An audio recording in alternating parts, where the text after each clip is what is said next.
এক দেশে ছিল এক ছোট্ট রাজকন্যা। নাম তার লীনা। লীনা ছিল খুব দয়ালু আর মিষ্টি স্বভাবের। তবে তার রাজ্যের বাইরে একটা গহীন বন ছিল। সবাই বলতো সেই বনে নাকি একটি জাদুর ফুল লুকানো আছে। সেই ফুল যে পাবে তার জীবনে আসবে অনেক সুখ ও শান্তি। রাজ্যের মানুষগুলো কতই না কষ্টে আছে। আমি যদি জাদুর ফুল এনে সবাইকে সুখী করতে পারতাম।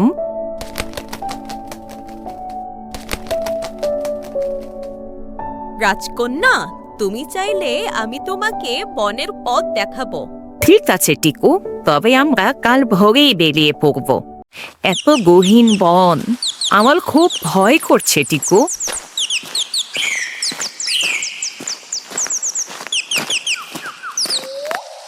এই মেয়ে, তুমি এই ঘন জঙ্গলে কেন এসেছো?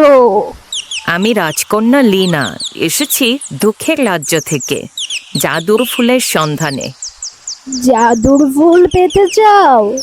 জাদুর ফুল পাওয়া অত সহজ নয়। তোমায় 3টি পরীক্ষা দিতে হবে। কি পরীক্ষা গো বুড়িমা? প্রথম পরীক্ষা, একটি নদী তোমায় পার হতে হবে।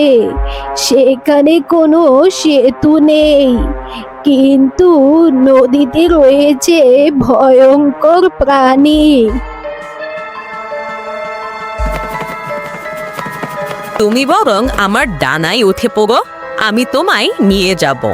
বাকি পরীক্ষাগুলোর সন্ধান তুমি নদী পার হলেই পেয়ে যাবে। খুব সতর্কতার সাথে তোমাকে পরীক্ষাগুলোতে উত্তীর্ণ হতে হবে। তোমার জন্য শুভকামনা লীনা। রাজকন্যা, উঠে পড়ো।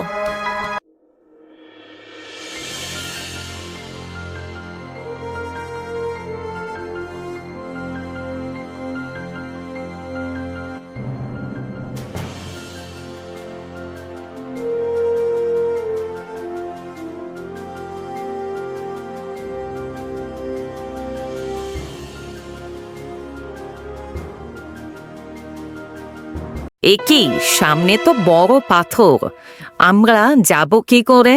বলো তো, ছোটদের কি দিলে কান্না করে আর না দিলে ক্ষুধায় মরে? এটা কি হতে পারে? পেয়েছি, এ তো খাবার।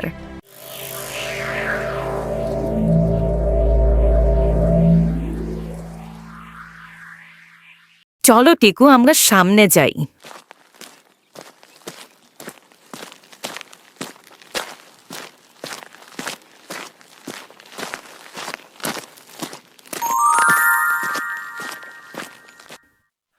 ওই তো জাদুর ফুল।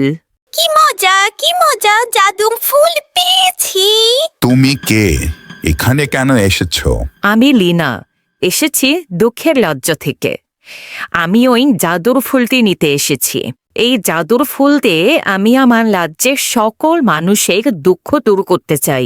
এই ফুল তুলতে চাইলে তোমাকে নিজের সবচেয়ে প্রিয় জিনিসটা ত্যাগ করতে হবে। আমার সবচেয়ে প্রিয় জিনিস তো টিকু। এ তো আমার সৌভাগ্য। আমি তাতে খুশি হব যদি তুমি রাজ্যের সবাইকে খুশি করতে পারো। তোমাদের সাহসিকতা ও সততায় আমি মুগ্ধ হয়েছি। আর তোমার টিকুরও কোনো ক্ষতি আমি করব না। আমি তো তোমার পরীক্ষা নিচ্ছিলাম। এই নাও তোমার জাদুর ফুল। তারপর লীনা সেই জাদুর ফুল নিয়ে রাজ্যে ফিরে এলো। এই জাদুর ফুলের ঘ্রাণ রাজ্যের সকল প্রজাদের দুঃখ কষ্ট দূর করে দিল। রাজ্যটি সুখের রাজ্যে পরিণত হলো।